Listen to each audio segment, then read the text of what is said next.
Do you remember as a kid when somebody would walk up to you, and not just as a kid, but when you were doing shows, and people would say, "But what's your real job? What, what do you really do? What are you really going to do with your life?" Right? Actually, hold on. Do you remember this? It reminds me of Twisted Sister. Remember the old music video where he walks into the kid's room and says, Yes. "What are you going to do with your..." Listen here. What do you want to do with your life? Wait for it. I want to rock. There is a lot of twisted thinking out there, isn't there, that being an entertainer isn't a real job? Isn't it ironic how many people are stuck in just dead-end jobs doing the same thing every day? Yep. Isn't it nice to know that you have that opportunity, just like you did just a second ago? You laughed because you know the reality is you can create your own destiny. Even when I had the magic shop, my neighbors didn't understand what it was that I did. They just knew that I was home all day. They thought Rose worked and there was some kind of medical condition or something, or Howard's mentally disabled and can't, or impaired some way and can't hold a real job down, But, in the meantime, I'm busting my butt. It's just, in the virtual world on a computer and in my warehouse, in my house, and creating, one of the first magic shops on the internet. I was going to say, and those were those were really the early days, so nobody really understood what was going on, right? I mean, I don't even know if I understood what was going on, but I was having fun doing it. Yeah. That was the key thing. I was having fun doing it, and eventually the money started to happen. That was the cool thing too. We got 1, 2, 3, 4.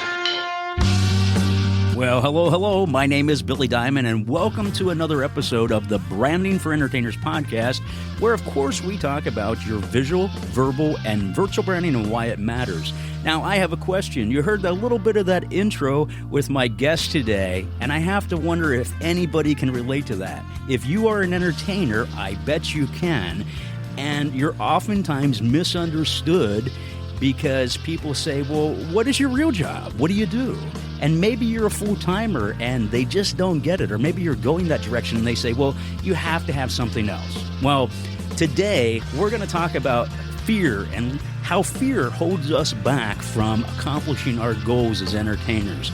And I want you to understand this, and that is that just step out, because here's the deal, folks. Perfection is not mandatory. Don't let it hold you back. So let's do this. My guest today made a major move a couple years ago, and he moved to a whole nother country, and we're going to talk to him right now. Howard Baltus used to live in New Jersey. Some of you magicians might even know him from a shop that he had called The Trickery, but he relocated, and he is now in the Yucatan Peninsula of Mexico. Did I get that right, Howard? Yucatan Peninsula. It is a peninsula. Is that correct? Or am I just making stuff up at this point? Yeah, no, man, you're good. You're right. Yeah. It is a peninsula. Okay. Yeah. If you were in New Orleans, you drew a straight line through the Gulf of Mexico, you would be here in my city of Merida. Yeah, and you know what? Hey, first of all, thank you so much for just agreeing to be on the podcast and just doing a little short episode with us this month. My pleasure. You know what?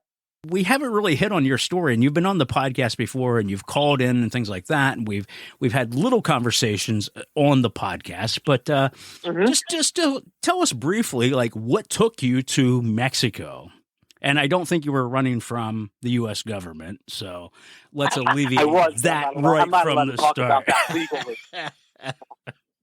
I needed a change. I just needed a serious change. I had shut down The Trickery, several years before the financial crisis that the country was going through.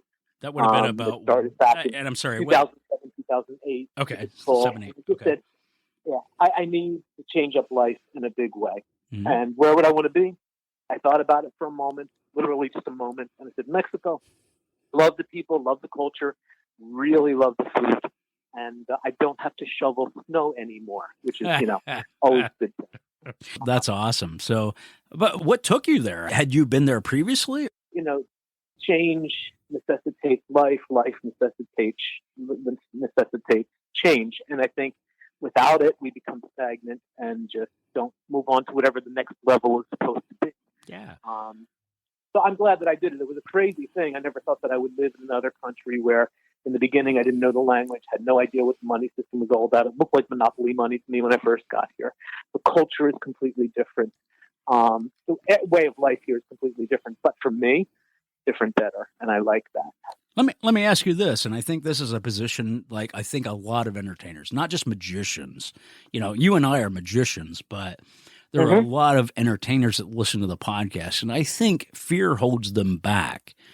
Did you experience that? I mean, that's a big change. Like, I don't know if I could do that, to say, let's pick up from New Jersey and just move my whole life to Mexico. Like, how did that transform, or how did you get out of the mindset of just saying, at my age, here's where I'm at, and this is what I'm going to do? Because, you know, age can hold you back too. I think you and I think you're a little older than me, but the thing is that age can certainly hold you back, or complacency can hold you back. How over the years, and so it's not just isolated to age or things like that, but as an entertainer even, can you speak to that and talk about that for a moment as to how you were able to conquer any fear of that, to say, I just got to do it? So for me, anger, one word, real simple, anger. You know, if I get angry, I do something about it. And when the economy tanked in the U.S. back 2002, 2007, 2008, it changed life in a really big way for me, for my wife. Everything just came to a crashing halt, and it pissed me off, you know? And that's what happened. I get motivated by anger, which I don't know if that's a good thing or a bad thing, but I have to tell you a lot of good things have come from that, because it consumes my energy into changing. Well, let me ask you this, though.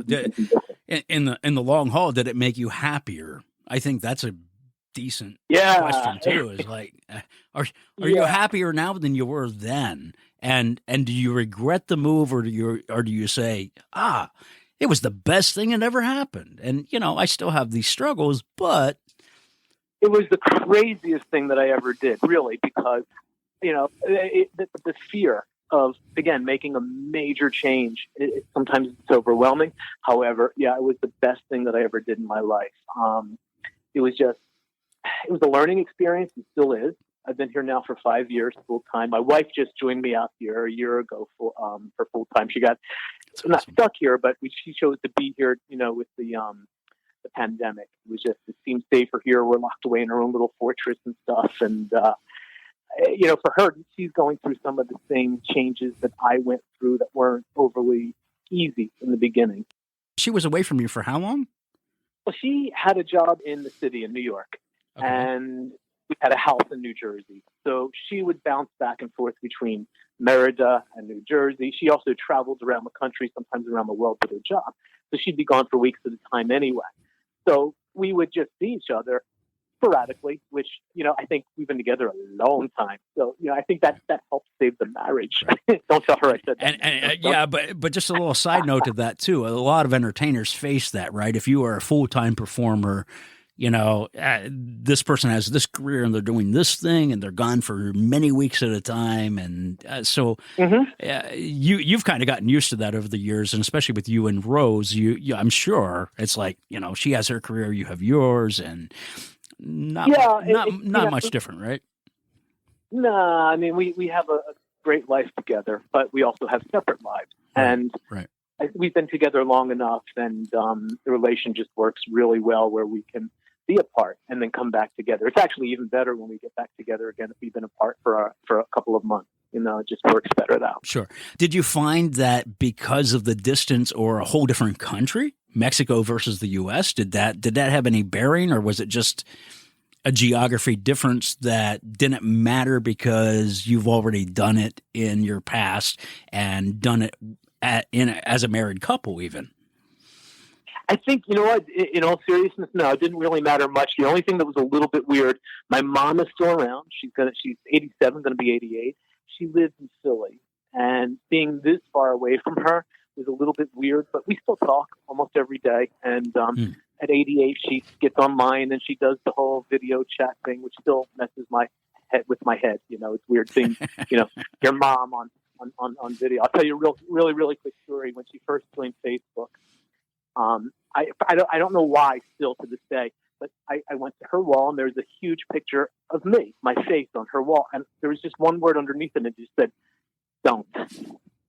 I have no idea what she meant by that, but I laughed and then I shook my head and then I said, "This isn't good that she's on Facebook." But yeah, no, we still see each other virtually, which is good. And I go back at least twice a year for different reasons, and I get a chance to hang out for a little while. But, no, I don't regret anything about coming here. It's just, this has been truly one of the most amazing rides of my life. Wow. And you know what? I've seen pictures of your place. Now, listeners haven't, but let me just say, and I'm not trying to put you on the spot because I don't. I think you'd be embarrassed by it, but you're living pretty freaking large, man. you're doing okay in Mexico. Let me just say that we're doing okay. It's a completely different world. The cost of living is you can't compare it. If you guys want to see the house, if your fans want to see the house online, there's some old photos, changed a little bit, but not much. If you go to La Vida, I'm going to say it the way we would say it back in the States, La Vida Magica, LAVIDA, magic with an A on the end, and then add a .com to that, and you're there. It's easy to live here. So I'm going to just give you guys a quick example because it still messes with my head sometimes.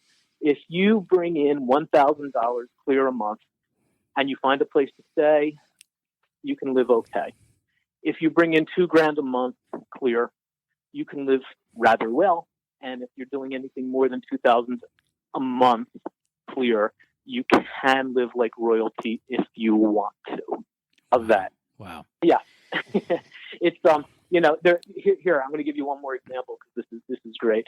So when we lived in Jersey, we lived in northern Jersey, and our taxes every year, $15,000 a year just for taxes. So you owned a house, and your taxes owning a house in northern New Jersey, just northern New Jersey.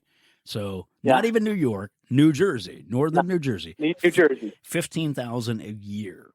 $15,000 a year. Yikes. You lived to pay your taxes. You worked to pay your taxes. Yikes. So here, the house is magnificent.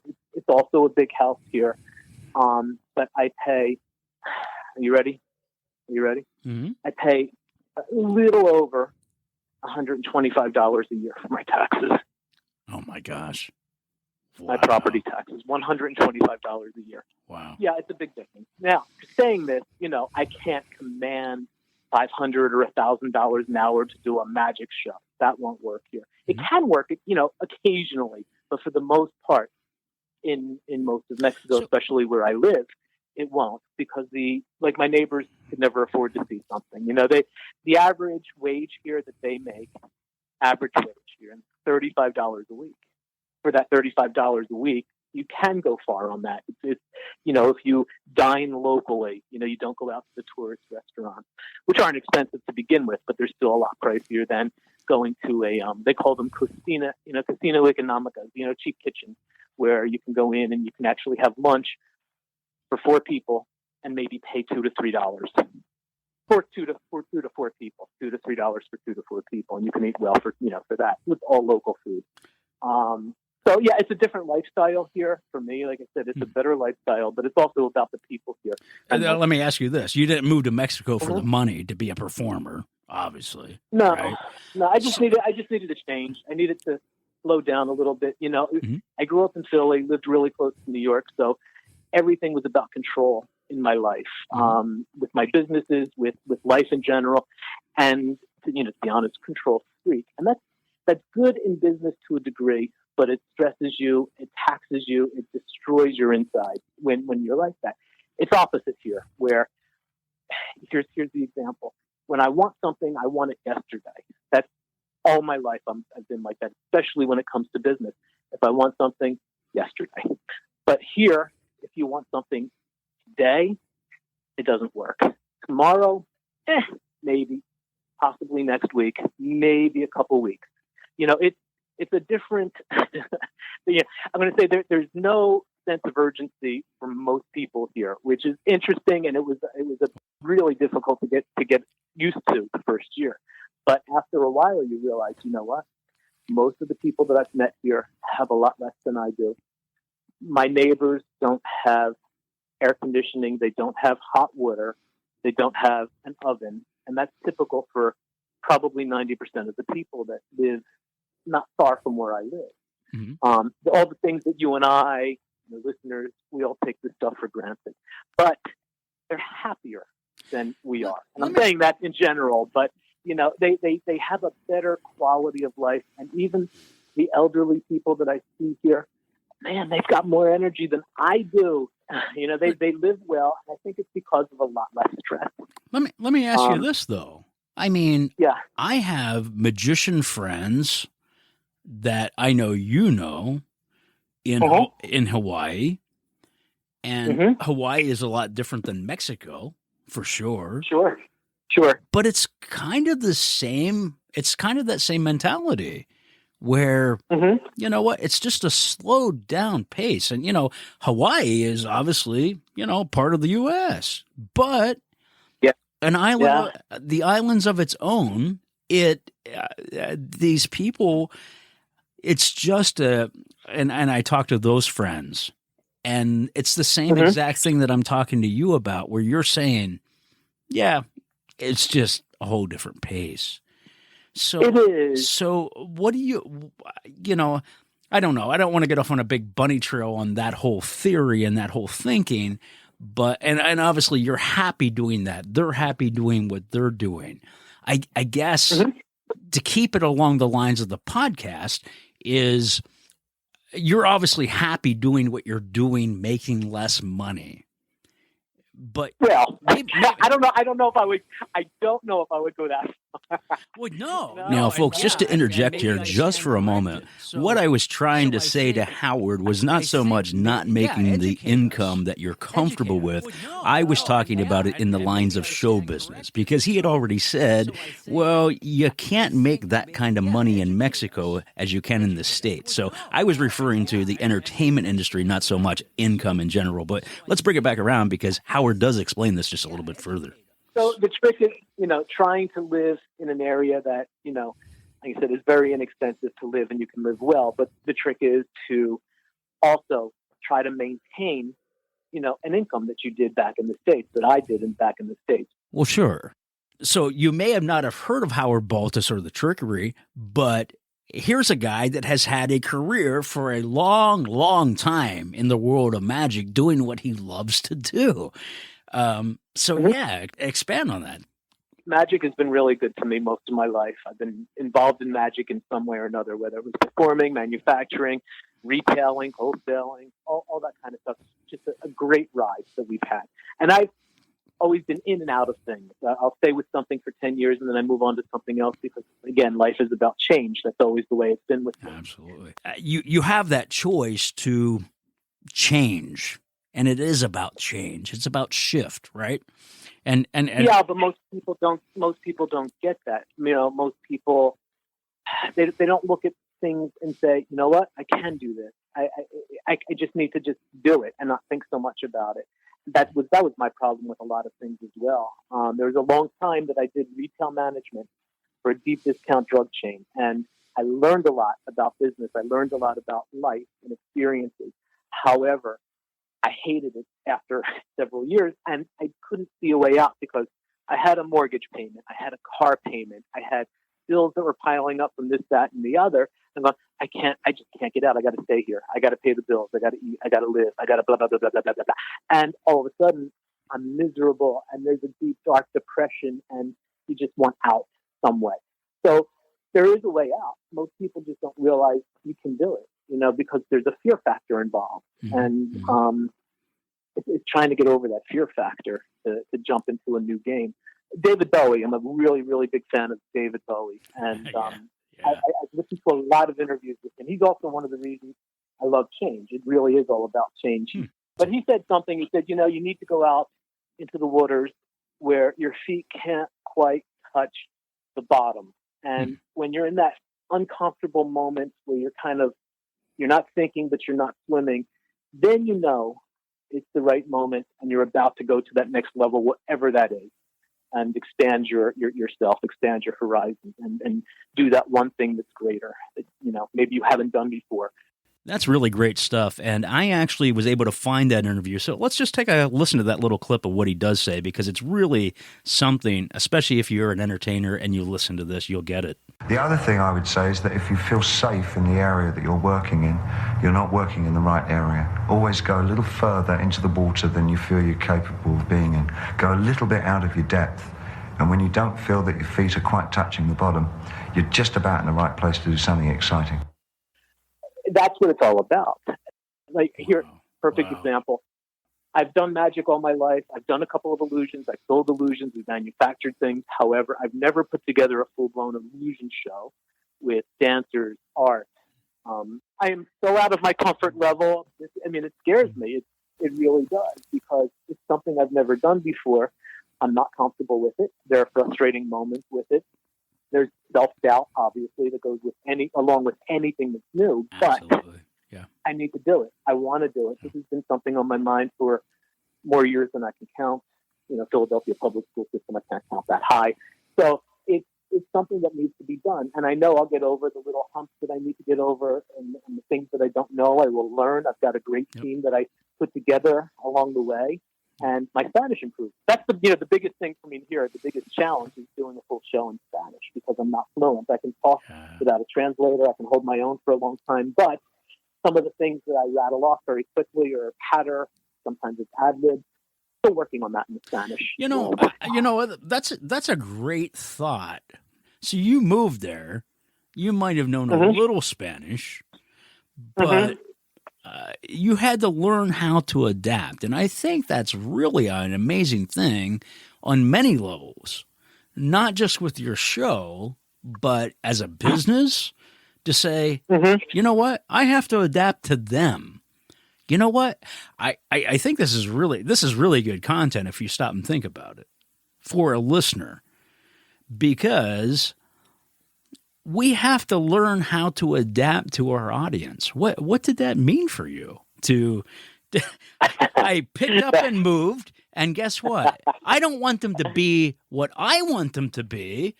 I had to learn how to adapt to them. I think this is a really, really, really valuable lesson, Howard. Oh my gosh.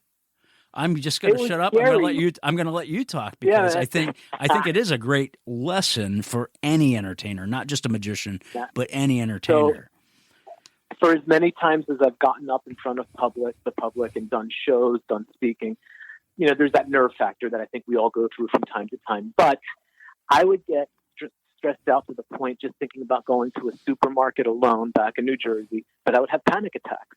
I remember there were times in Las Vegas, it took me an hour just to leave my hotel room because I'm by myself, and the whole fear factor kicked in about whatever it was. It was just all my life it's been like that. So, when I decided with my wife that we're going to move here, I thought to myself, what a better way.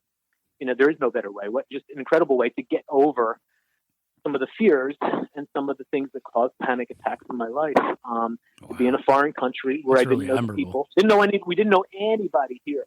Didn't know the culture, didn't understand the culture, didn't know the language for the most part, just a little bit here and there, some places where I've worked.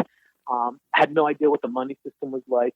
And the whole concept was, when I send Rose back to the United States and I stay here by myself, it's either fend for myself, learn how to go to a food market, do all this stuff myself, or die. It was really almost like live or die. So the first thing that freaked me out, going to a supermarket here, the only brand, I'm going to tell you, you'll love this, the only brand, because, you're all about the branding and everything, was Coca-Cola that I recognized. Nothing else. Wow. Coca-Cola was the only thing. I walked by, I remember in the aisle, go, oh my God, thank God, something I know. I didn't recognize anything else. That's amazing. Yeah, absolutely. A universal brand, right? You're like, I get it. Yeah. This I get. I don't get anything else, but I get this. Yeah. And then you see some things you're familiar with. There's Costco's, there's Walmart, there's McDonald's and Burger. Is there a Burger King? I don't know if there's a Burger King. There's definitely McDonald's. and some things that Sure, yeah, lifestyle brands. but it was forcing the effort a lot. Like every Sunday morning, I decided I'm going to walk by myself through the neighborhood. And where I live, in the part of where I live, you don't find very many English-speaking people. As a matter of fact, most of my friends are local, so I don't hang out with the expats here. It's mostly the locals I do, and 30% of them are bilingual. The rest of them, I have to deal, with Spanish and talk to them and understand them in Spanish. But every Sunday morning, I would look at a map and say, okay, I'm going to go to the park. And I looked it up on Google Maps. I said, I know how to get there from here. I'm just going to walk. And of course, I have the worst sense of direction in the world. So when I walked to where I thought the park was, I ended up at the zoo, and I realized that I looked at the map upside down. This is me, So there's so many stories that I could tell you about being here. So many funny stories, especially with the language. So many stories. How do you feel like you had to rebrand yourself? I mean, and when I say rebrand, you didn't just have to do it from a magic perspective of what you've done, or even building a bigger show. You're building an illusion show right now. The illusions, rebranding myself. I'm still using part of my same name. I changed it up to Von Baltus, International Magician Illusionist. That's, the brand title here. That's what it will be when we're when we're ready to present everything. And this won't be until 2022. I'm realistic about the time it's going to take to put this thing together. And still the question was, do it in English or do it in Spanish? And it's going to be mostly Spanish with a few phrases here and there in English, or some subtitles up on a big screen in English, or one of the girls that works with me to kind of go back and forth in English and Spanish with her in the audience and make it fun, make it super fun. And you know what's really amazing? Wherever you're at in the world, branding is so different regardless of where you go in the world. What I mean by that, it's not just the language barriers. I'm not even just talking language barriers, because we know that that's a given, right? But colors, right? A color of a brand is different in Mexico or in China than it is in the U.S. There is just so much more to all of this. So have you run into any obstacles there that is like, oh, this doesn't work here? It worked in the U.S., but it doesn't work here. Are there any stories that you can think of? Yeah, here, because of the culture and some of the old world superstitions with magic, definitely with magic, you have to be careful how you present yourself. People do believe, as crazy as it sounds, man, people believe in witches. People believe, they call them brujas or brujos, depending if it's, feminine or masculine here. They believe in spirits. They believe in things that most of us don't. When you make something levitate from your hand, they ask you if it's black magic or white magic. And many times I've gotten messages when I had done some online branding for myself with the close-up magic. I've gotten messages back, obviously in Spanish, that said, hey, can you help me with my wife? I think somebody put a spell on her and she no longer loves me. I think there might be somebody else. How do you discredit that to get them to see? Because here in the U.S., we're like, oh, that's just bullshit. It's just a trick. It's a trick. It's just a trick. Yeah, folks. but I mean, it's people, entertainment. At the end of the day, people react the way they're going to react. They either love it, hate it, they're afraid of it, they embrace it. Once I was in a bar, there was a girl. I'm sure she had one too many beers, and I showed her some real simple, basic close-up sleight of hand, and she grabbed my hand, and I don't remember exactly what she said in Spanish, but I know there were a few oh my gods in there, and she started kissing my hand. And I did one more thing, and she started to cry. I don't remember exactly, but what I did was just simple sleight of hand, but she started to cry, and she almost just completely broke down. It was very bizarre for me. How did you end up responding to that? She ended up in my swimming pool naked, so, Howard and I are going to definitely keep talking about this, because I've been single way too long. Way too long. So apparently I need a vacation in Mexico. I need to brush up on my magic just a little bit more so that I can get hot chicks naked in a pool.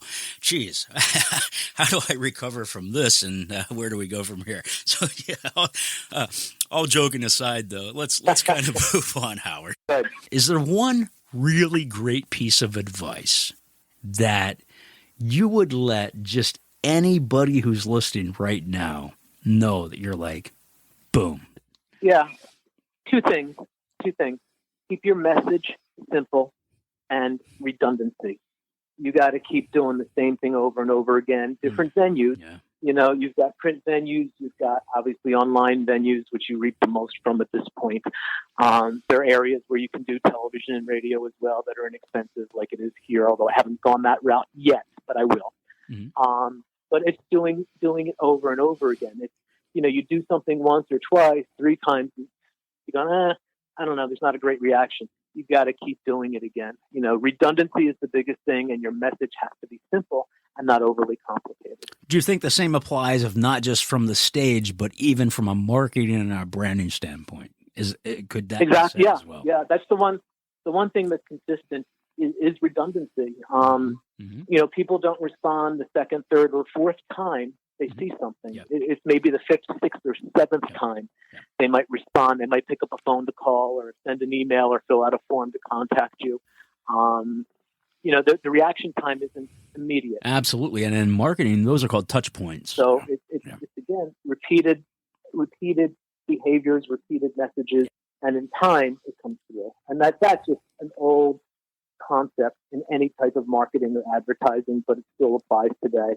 I can speak to that for just a moment if you'll indulge me, and that is that I remember Denny Haney, beloved Baltimore magician. Sure. God rest his soul. He was great. I met Denny when I was 12 years old at a fair. I was just a little kid magician. I remember from a magical standpoint or an entertainment standpoint, I remember him telling me many times over the years, from the time I was 12 to the time he died, Billy, just do a couple of things and do them really well. And what he meant by that, whether that was magic or anything in entertainment, just do those things and do them really freaking well. Yeah. And then on a marketing standpoint, I remember a guy by the name of Dave D, which you may have remembered from many years ago. He was a marketing guru, and he had his hand in magic for a while, did a lot of direct mail and things like that. And I remember him saying, just don't change a lot. Do it a little bit at a time. So what I'm even hearing from you, Howard, is it's kind of that same consistency over and over, where it's like, don't change a lot, but just do the same thing and just keep on repeating the same thing. That doesn't mean you don't shift, though, but you should at least keep repeating the same thing and then doing these little micro adjustments. Is that a fair assessment to say? Just little micro adjustments along the way. You have to work on your art form, and those are little micro adjustments, right? So exactly. And then in the marketing and the branding, there's these little marketing little segments and adjustments that you have to do along the way. So, you have, in anything you do, it's necessary to adapt, because if you don't adapt, you're just not going to go the gambit with anything. Right. So I guess that's the other key too. Like you can keep doing the same thing forever, but you could also fail. Or you could look at the industry and say, well, how does it change? How are things shifted? And we could even say that about even during COVID, right? I mean, talk about all the guys that went online and said, hey, I'll do a Zoom show. Magicians were amongst the first of those to do an actual Zoom show. It's there, and guys were doing it, and I think people will still continue to do it, and I think they'd be idiots not to do that. It's there. It's an opportunity, and things have shifted and things have changed. Why not embrace the change? You have to. I love something you said, and then let me get back to this. Mom is how old? Your 88. mom. She'll be 88 soon. 88. I love that. You said you live stream with her. I do. As weird as that might be. You know, but she calls at the worst time. She'll call me on the video thing as I'm coming out of the shower. Mom. I love the fact. No, I love the fact. I mean, now she's 88. My dad is 85, and he will not touch technology. Not at all. Yeah. Like, my sister bought him a smartphone. He's like, I hate this thing. Get me a flip phone. He went back to a flip phone. Text, anything internet related, forget it. Not even relevant. Yeah. So it just goes to show mentality is everything about how will you adapt? How will you shift? What will you do with that? I think at the end of the day, the encouragement would be this, and, you know, I'll say it for you. And if I'm wrong, reinforce it and say, nope, you're wrong. But I think you would pretty much say the same thing that I say, and that's don't be scared of what the future holds. Just go out there and create the change that you want to happen and go after what it is that you love to do in the business world of entertainment, because you can do it. And that doesn't mean it's going to be easy. You're going to have a strategy, and you're going to have a plan, whether that's somebody working with you or you just really forward thinking it. But you know what, dude, that's what you and I did as kids, right? We did that as kids. Exactly. I know I was like 10 years old when I was making my first gigs, and I'm sure you were too. And yes, things have changed, but it is possible. Is that correct? It is. I think you have to give yourself the opportunity to be amazing. Yeah. Well, dude, I applaud you. This is me right here. You hear it? There it is. There it is. That's my standing ovation for you to pick up and say, you know what? I'm going to make a change in my life. I'm going this direction, and I'm going to be happy doing it. And I love the fact that even though we talked about it, and I couldn't even trap you in this. This is an amazing part where I'm like, well, you don't make as much money, but really you do.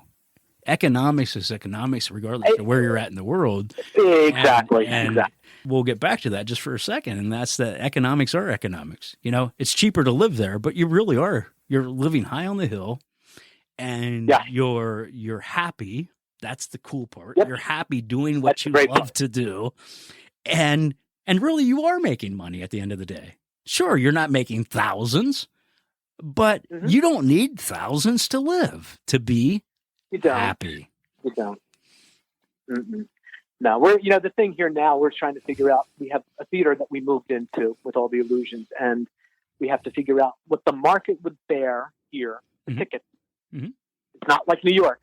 Sure. You know? Sure. It's not like New York. So that's the next step here, to figure out what we can do. It's the same thing, Howard, though, exactly what I just said. And that's, are you happy doing what you're doing? And the thing is you have a theater, you have a house, you have a place that you don't have to travel from point A to point B. Basically, what do we call that here in the U.S.? Well, we call that Vegas. That's called a residency. Or Missouri, it's a residency, right? You really do. You have a residency. And that is a really awesome thing that gives you the luxury to what? To not just bring in income or a ticket price and share it at the door or whatever. You're not four-walling. You're not, in other words, when I say you're not four-walling, for those that don't know, that's a term that in Vegas you would rent a theater. You're not even in that position, right, Howard? Where you don't have to rent a theater. You went to them and said, hey, I think I can help you guys, right? Yeah. Right? Well, here, for me, life is really simple. If I can create a business, like in this case, a full-blown illusion show that's more than an illusion show, and involve the local people here, where I can help them financially, and even maybe more importantly, give them a sense of worth, a sense of value, especially because so many people are out of work during this pandemic thing. That makes my stay here all worthwhile. And if I can make a little bit of money to help us pay the bills along the way, absolutely, that's what life is about here. Yeah. And, I don't think we should ever lose that thought process in anything that we do in our arts, whether we are a magician or a comedian, a ventriloquist, whatever that looks like. whatever our art form is, I think it's so important to say, let me just do what I love. And, the money follows. Somehow the money follows. I think you're a living example of that, hey, you're not doing too bad. I'm really throwing you under the bus here by telling people that, but I've seen your place, and they're going to go to that website that you mentioned earlier in the podcast. They're going to look at your house, and they're going to say, "Hey, can I come vacation with you? That'd be kind of cool. I'd like to swim in your swimming pool." Whatever. The sad thing, though, if they look at some of the pictures of the house then, and they would see what it looks like now, it's starting to become slightly overcrowded with magic and illusions that are scattered throughout. You're going to have a bunch of magicians that are just going to want to show up at Mexico, just so you know. Exactly. And that's when you decide, I just need to have a magic convention there or something. But, I got to tell you, that's just the beautiful thing. We talk about branding. Yeah. I do have it a lot easier here because there's only one other magician here in the state where I live that's well known. That's it. Eventually, there is no competition, which that helps the whole marketing aspect a lot. I will say this, and I think it's worth repeating on even this podcast, and that is that there doesn't have to be competition. Even if you are in a mass market where there are several magicians, think about this, Howard.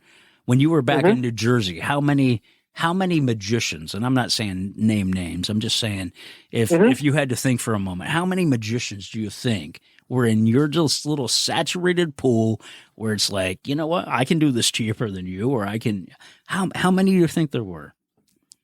You couldn't count that high. There's that many back then. But the thing is this is what I always tell other entertainers, magicians, comedians, whoever. You are not necessarily competition. And what I mean by that is when you find out who you are, what you're about, and how your market is different than them and how you can differentiate yourself. And I'm not saying trying to come up with a strategy and a plan. I'm talking about just simply being you as the person. I'm not even freaking talking about being you as the entertainer. I'm just saying be you. People buy into you. They don't buy into your performance.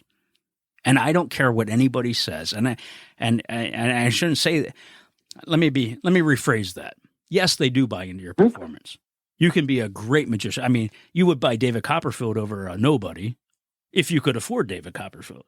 Sure.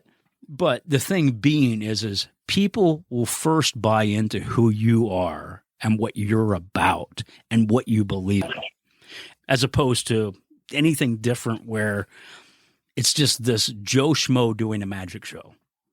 If they can relate to you, they will buy into you. So I've said this to many people over my lifetime. With performing, whether you're a musician or a magician, doesn't matter.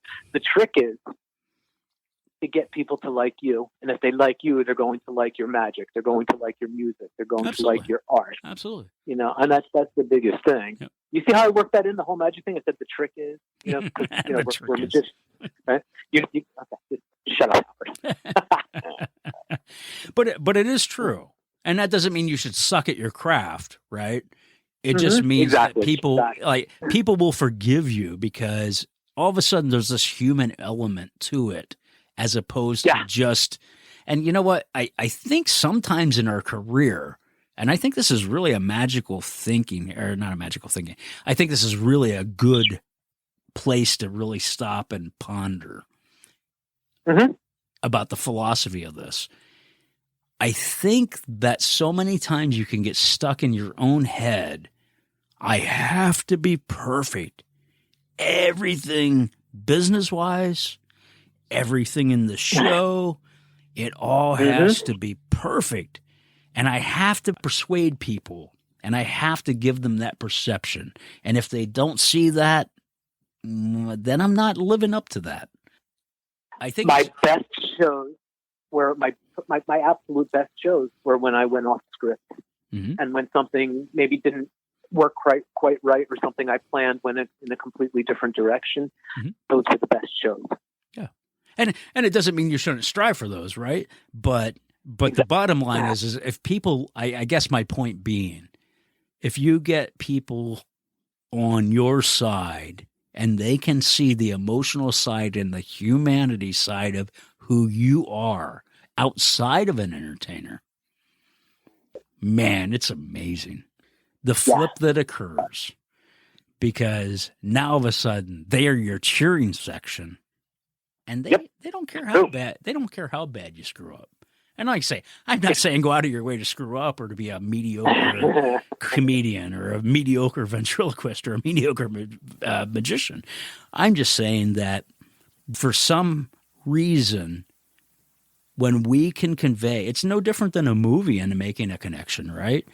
There's those emotional elements within a show that make that connection. And if you can make that, you are so farther ahead than just your competition. So to me, that's the value in that, getting back to the whole competition thing. There are so many entertainers that don't see that. They just, I'm off to my next gig. I'm off to my next gig. I'm off to my next gig. You have to connect with your audience, and that's actually something that I focus on. It's, it's easy for me to connect with people doing close-up magic, or I call it intimate magic, but when you're on a stage, it's a little bit more difficult to do that, but there still is a way to do that. And that becomes a focal point of the show, making a connection with the audience. Well, Howard, thank you so much. I don't mean to cut you off, but we've gone a little bit longer on this particular podcast episode than I normally go, and I think people are going to get some really good content out of this, and that's why we're going to leave it the length that it is. But I do want to thank you so much for your time and your help. And just in closing, I'd say this as well. You got to love and live and do what you love to do. So, right? I mean, that's the key. True. Just go do what you love to do. Don't let fear freeze you. Don't let fear hold you back from accomplishing what you want to do. And have fun with it. Yeah, have fun with it. That's important. Thank you, Howard. Thanks, Billy. Always a pleasure, my friend. Absolutely. Thank you, buddy. Ciao. And ciao back at you. Oh, wait a second. The last I checked, I'm not the smartest cookie, but ciao is not Spanish. I believe that's Italian for hello and goodbye, if I'm correct in that. I'm pretty sure I am. Listen, guys, thank you again so much for joining me, Billy Diamond, here on the Branding for Entertainers podcast. I do want to tell you about the next particular episode because it's really, really exciting. I will have a mentalist on. Yeah, change of pace, a mentalist. And he is Kennedy, and Kennedy is from across the pond over in the UK, and he goes by That Mind Reader Guy. I just did air quotes, That Mind Reader Guy. You can't see it, but you can hear it.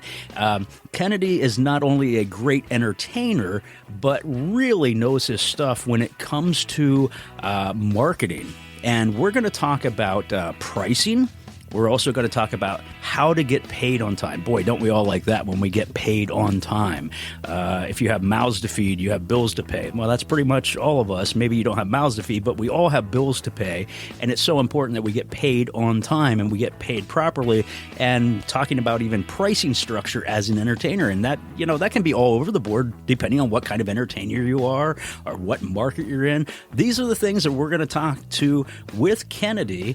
And I'm really excited about it. So stick around for that particular episode. You don't want to miss that. That's the next one up. And real quick, too, people might say, well, Billy, if he's in marketing and you're in marketing, isn't that kind of a conflict of interest? I thought you were an expert. Well, let me be the first to say I'm not an expert. And I think anybody who says they're an expert in something is really misguided because of the fact that it's just an ego problem. Because here's the deal. At the end of the day, if you're an entrepreneur, if you are an entertainer, and you are in the business of show or show business, it's really about learning constantly, learning our craft, learning the business side. And I think ultimately at the end of the day, when we know who we are and we know our strengths, we have something to contribute. And when we look at other entertainers and other entrepreneurs, they have something that they can bring to the table just as much and even more, because we can step back off of our little high horse and we can listen to what they have to say, and we can learn a lot. And by the way, that is why I do the Branding for Entertainers podcast. So do me a favor, stick around, stay tuned for the next episode where we talk to Kennedy and what is happening on the other side of the pond. Thanks a lot, guys. Take care. Bye-bye.